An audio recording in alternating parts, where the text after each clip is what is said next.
Ecovacs recently released a new and cheaper model based on their flagship, the D-Bot X1 OMNI, and they're calling it the T10 OMNI. And you might be wondering, is it worth consideration?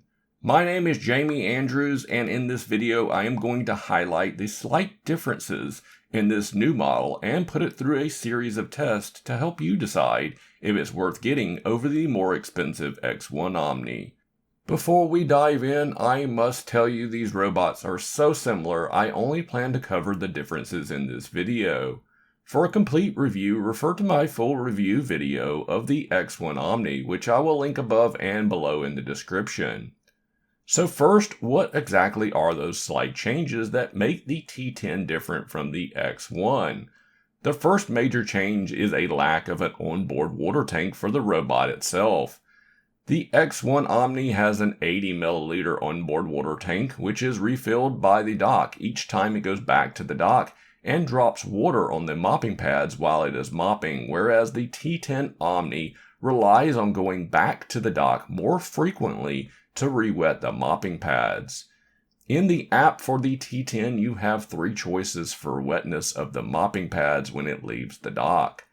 You can also select from 3 different scheduled times for the T10 to go back to the dock to have the pads washed and re-wet.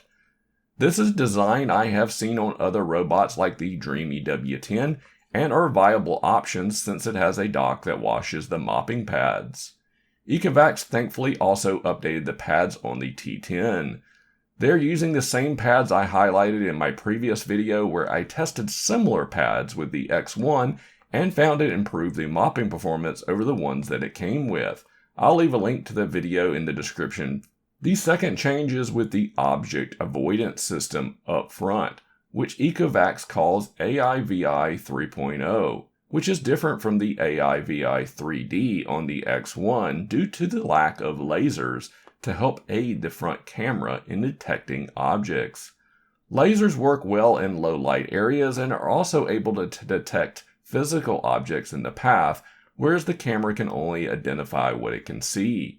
This is fairly unusual because usually when robot vacuum companies downgrade the object avoidance system, they normally drop the camera in favor of just using lasers. The last thing to mention is with the included accessories in the box. The X1 comes with extra dust bag and extra mopping pads, and these are not included with the T10. That's it. Just those few changes separate the flagship X1 from the T10, but now we need to test to see if making those changes is a big deal or not by putting them to the test. First, let's test the mopping ability by putting the T10 OMNI through my endurance mopping test, where I use baked on hot sauce on my tile floor and send the robot out with 2 passes to clean up the mess by using only room temperature water and no detergent.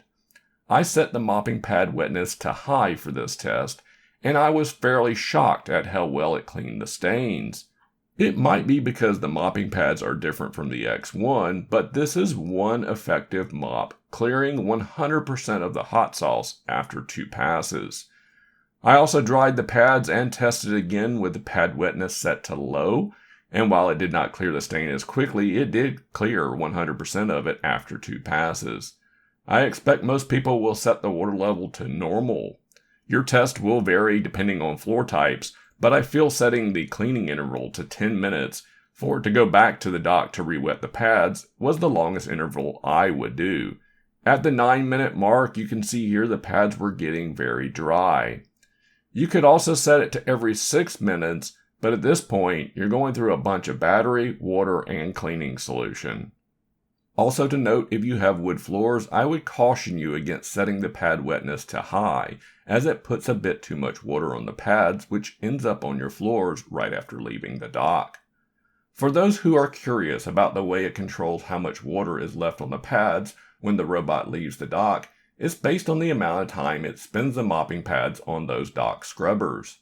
The less pad wetness, the more it sits on the dock spinning and wringing out the mopping pads. I could see the difference when it leaves the dock, so it's an effective system. Moving on to the next test, which is the obstacle avoidance system. The X1 OMNI got one of the better results I have seen from a robot vacuum, so the T10 has big shoes to fill.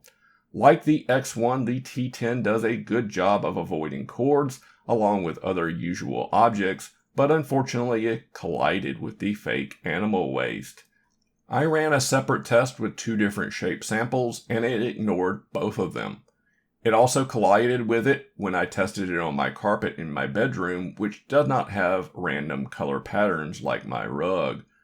On my wood floor, things fared a bit better as it was able to detect the pet waste. I suspect the issue that we are seeing is the downgraded object avoidance system. This system also does not fare well in low light with the absence of lasers, since the camera does not have an LED light or an IR sensor to help it see.